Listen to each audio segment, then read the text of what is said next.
We kick things off with a short of an island, immediately stated to be from another world. Our hero tells us that in order to defeat the resurrected demon lord of this place, he was reincarnated by God himself as the hero to save this world from certain doom. Ah yes, just your typical Monday resurrected demon lord? Check. Reincarnation by God? Double check. All in a day's work. Right, he takes on an entire army of knights at the same time. So naturally, we expect to see an intense battle. Swords clashing, maybe a little bloodshed, some dramatic anime poses, but nope. He manages to defeat all of them without even breaking a sweat. Like, this guy is basically speed running a fight scene with cheat codes activated. Just another day in main character land, am I right? Turns out he was being watched by the king of this land, who naturally crowns him the chosen one. I mean, who wouldn't? The man just wiped the floor with your entire elite guard while looking like he's waiting for his Starbucks order. But here's the kicker: the king also states that defeating the demon lord alone will be a rather difficult task. Yeah, apparently it's not enough to just solo an entire army like it's a casual game of hack and slash. The demon lord is a different beast, folks. On that note, the king reveals that he's received a recommendation from the church for a skilled priest. So, he suggests that our hero travel with this person for his own good. Classic RPG party formation? Am I right? You've got your tank, your healer, and of course, your overly dramatic main hero, who's probably got a tragic backstory somewhere. His name is assumed to be Hero, as he walks down the streets of the town, checking out how normal life works over here. The obligatory fish out of water montage, our boy's gawking at market stalls like he's never seen a carrot before. Classic. He's heard that monsters have started to appear in neighboring towns, so security has to be ramped up. It's bad when the medieval fantasy equivalent of neighborhood watch needs to bring in backup just to walk Granny across the street. As a matter of fact, they're going to need protection even to transport goods from one place to another. Translation: don't leave the house without a 10 enchanted sword and a buddy who knows healing magic. This could only mean one thing: the threat of the demon lord attacking the town could become a reality very soon. Hero realizes that at this rate, his own village and all its nearby areas will turn to dust if he doesn't do anything about it now. A classic hero dilemma: save the world or chill at home. Guess which one he picked. He takes a look at his hand, revealing a holy crest that has been bestowed upon him. He explains that, since he was the chosen one from God, he has been blessed with this holy crest, which is supposed to give him the power needed to defeat the demon lord. Yep, the classic you're the chosen one package: shiny crest, godly powers, and a boatload of responsibility. No pressure. Right, he's gone through a lot of rigorous training to reach the level he's at now, and he's determined to do his people justice.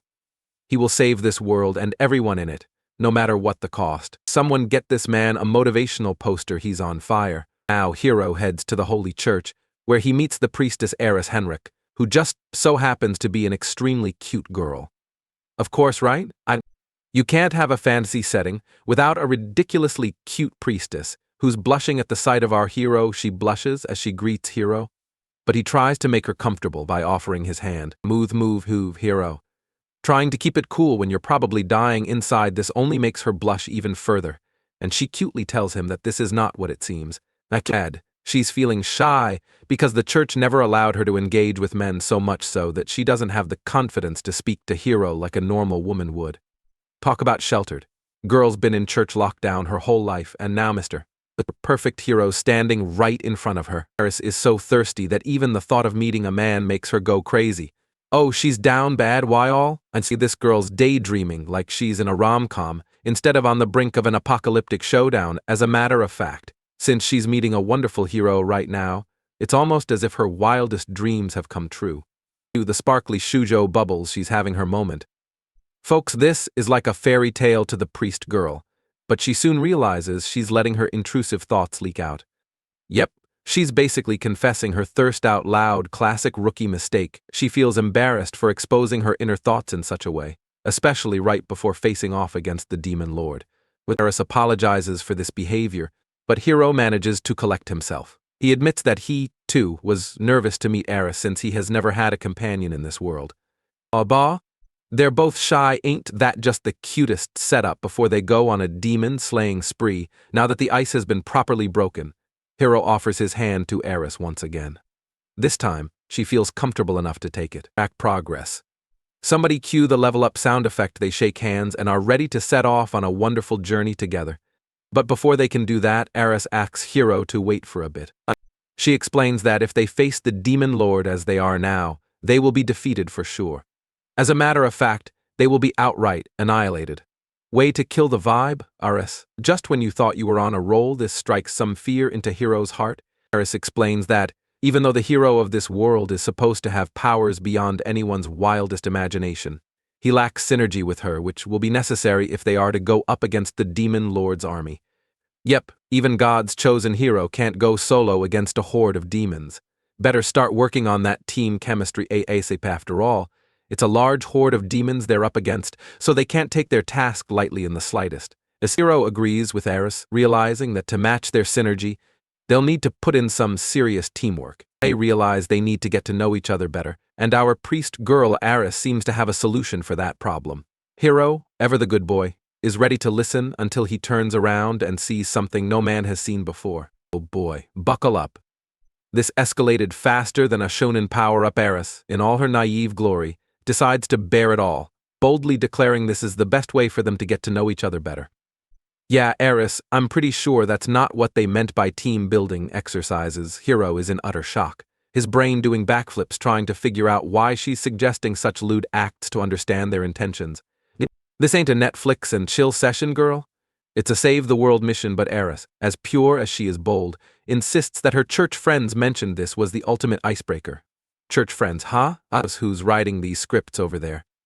Hiro's eyes are wide as dinner plates. He's telling himself this is the first time he's seeing the real deal in 3D. Yup, our boy's only had his thrills on a screen before, and now he's living the dream sort of. He tries to keep it together, stammering that a cute girl like her shouldn't be doing such things in public. Hiro's trying his best to be the hero here.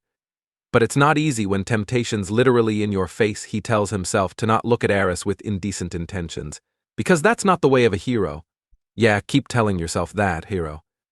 Let's see how long that lasts. He claims that his intrusive thoughts are the deadliest weapon of all. Forget the demon lord.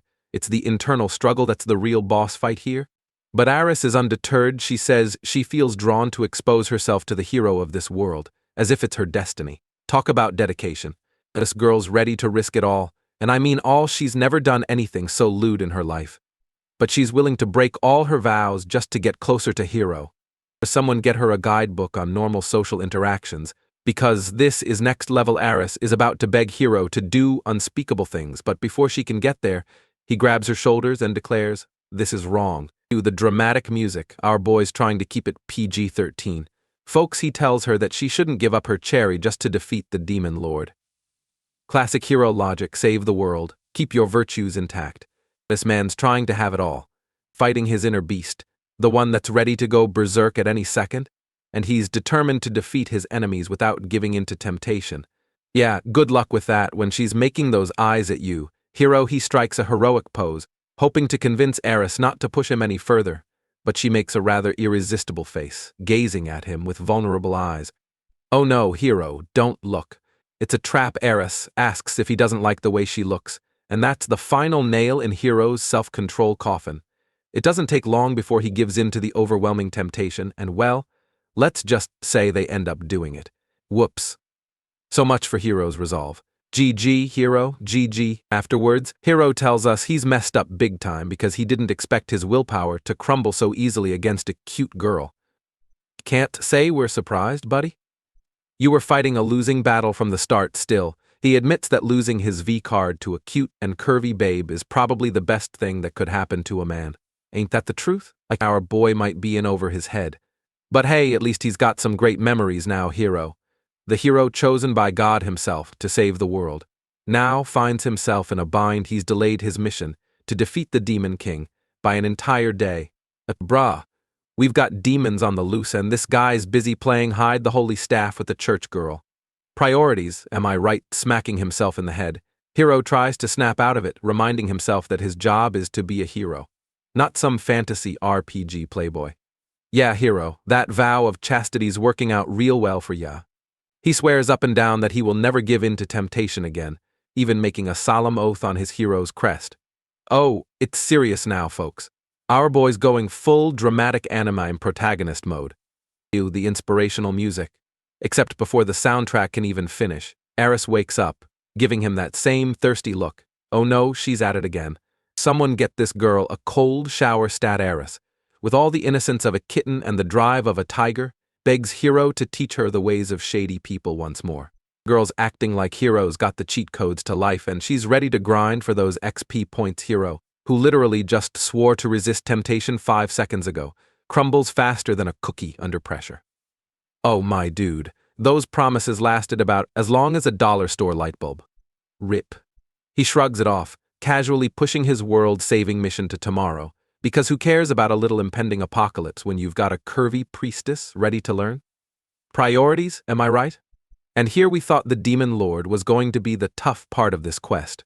Turns out, it's the sweet honey traps that are the real bosses here as Hero and Eris dive headfirst into activities that would get them excommunicated faster than you can say bless me, father. Hero realizes that saving the world was never going to be his hardest challenge. Forget slaying the demon king. Our boy's main quest is dodging all these temptations thrown his way. Someone needs to hand him a chastity belt or a blindfold. Cause at this rate, we're all going to hell in a handbasket, of course. Hero doesn't know that the most difficult part of his journey isn't the fight, the magic, or even the travel. It's the seductive detours with a certain holy maiden who just won't quit. We cut to a flashback where our boy Hero is about to board a carriage, clearly on his way to play hero and save the world. But hold up, his friend isn't having any of it. But she straight up tells him he's a wimp and that going off to play hero is basically a death wish. Dang. Someone's got the big sister energy on lock. She's like, bro, you're about to get your cheeks clapped by the demon lord, and you think you're the chosen one. Savage. Hero nods along, admitting she's got a point. But since he's the chosen one, he's gotta take that L if it comes his way. Classic protagonist move, gotta keep that plot armor belief strong. His friend isn't thrilled with his half-hearted bravery, but she's got her own plans. She declares she'll be the first to join his squad and watches him roll out on his demon-slaying adventure. And a real ride or die right there, ready to chase him into the lion's den. Or, in this case, a demon lord's lair. Fast forward back to the present day, where Hero's hitting roadblock after roadblock. He's in some shop, talking to a bald dude who flat out tells him he's not going to help him find a wizard. No reason, no explanations, just a big ol' get lost. Man's like, I ain't got time for your hero quest nonsense. Go bother someone else. Guess being the chosen one doesn't come with customer service perks. This marks the 5th rejection today for Hero, and it's all because he let his inner beast loose with Eris the priestess. My guy thought saving the world was hard. Try getting ghosted by wizards cause you got too busy with some extracurriculars.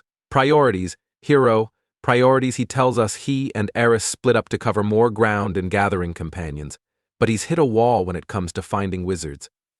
Yes, they're all booked for their own side quests or something. Just as he's lamenting his struggles, a voice pipes up behind him asking if he's the so-called chosen one. Cue dramatic anime gasps. He turns to see a wizard girl, and oh, the plot thickens. It's his old friend Lisa. Ding ding ding. We've hit the nostalgia jackpot. Hero's eyes light up like a kid in a candy store, and he's all, Lisa, is that you practically bouncing with excitement. But Lisa isn't vibing with his energy, and she tells him to chill out because his enthusiasm is kinda embarrassing. Ouch, nothing like getting friend-zoned before the conversation even starts. Lisa introduces herself as Lisa Lumiere Longstream, daughter of Count Lumiere Longstream, and Hero quickly fills us in that her family basically ruled the land where he was reincarnated. Oh, so she's not just any wizard, she's got the royal pedigree. Fancy. Turns out, these two were super close back in the day, playing together all the time. But now, they're all grown up and ready to take on the world like adults. Hero can't help but notice that Lisa's outfit is, well, a bit on the daring side. At it, we're talking less wizard robes and more magical girl gone wild, but Lisa waves it off, explaining that she got the hat and cloak from her time at the Magic Academy, where she graduated with top honors. Oh, so she's not just a snack, she's the whole meal with a side of brains. We love a multi-talented queen. Being the top graduate is no small feat, so Hero congratulates her on her achievements. Lisa beams, and you can tell she's enjoying the attention. She then lets slip that her top rank has been attracting offers from all over the country and its guilds. Hero nods, stating that it makes sense everyone would want a wizard like her, especially in a village where magic users are in short supply. Talk about prime real estate. She shoots Hero a sly smile, offering to join his team as the wizard he's been searching for. Oh, but she's not making this easy. Lisa leans in, giving him a devious look, and says that, since he's already been rejected by 5 different places, she might consider joining if he asks nicely. Gotta love a girl who knows how to play hard to get. She's got our boy wrapped around her wand, but oh no, Lisa just made a rookie mistake. She's accidentally let slip a little too much info. There was no way she should have known that Hiro's been turned down 5 times. Hiro catches on real quick, raising an eyebrow as he pieces together the truth. But busted. You can practically hear the villain reveal music playing in the background. Lisa panics, trying to cover her tracks by saying it was just a hunch. She hastily adds that she definitely hasn't been going around to the guilds and telling them to reject his wizard requests. Well, sure, Lisa. And I'm not secretly hoping for a beach episode where all this magic gets a little steamy. It's obvious now Lisa's been sabotaging Hiro's efforts, all because she's jealous that Eris, the priest girl, got to Hiro first. Hiro, of course, is clueless and asks why she's dragging Eris into this.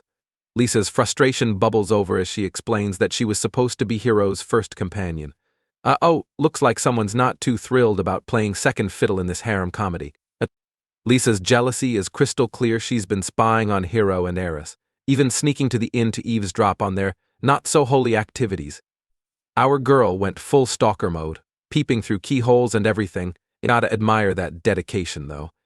Commitment to the bit is real. She blushes as she mentions hearing all sorts of noises from their room, but Hiro, ever the dense protagonist, asks her to repeat herself. Genuinely confused, Simon, Hiro, how are you still this dense? Lisa, now flustered, snaps at him, telling him to just wait and watch. And translation, I'm about to turn this into a love triangle from hell.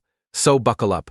Hiro boy, you know what they say, hell hath no fury like a jealous wizard, and Lisa's not about to let some priestess outshine her. This Hiro's journey just got a whole lot messier, and I'm here for every second of it. Lisa, determined to prove her worth, whips around and starts chanting up a storm, literally.